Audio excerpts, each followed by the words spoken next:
जीवन को देश उत्सर्गित करी 1947 मसीहा अगस्त 15 तारीख दिन आम देश को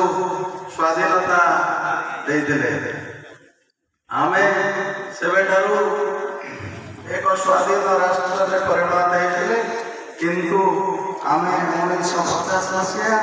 जनवरी 26 तारीख दिन आम आमर संविधान पढ़ी नुआ आईन प्रणयन करते जो आम आमर महामनीषी मैंने आमको ये स्वाधीनता देवाई जो बाधा विघ्न सम्मुखीन हो निजर प्राण बलि दे आमको यही स्वाधीनतार स्वाद चकाई आम मन रखापी यही दिन ये पवित्र दिनटा को आम आज पालन करते खुशी सह पालन करतमान आम देश शिक्षा स्वास्थ्य प्रगति क्षेत्र में उन्नति करुच्ची एवं आगे चली गमनागमन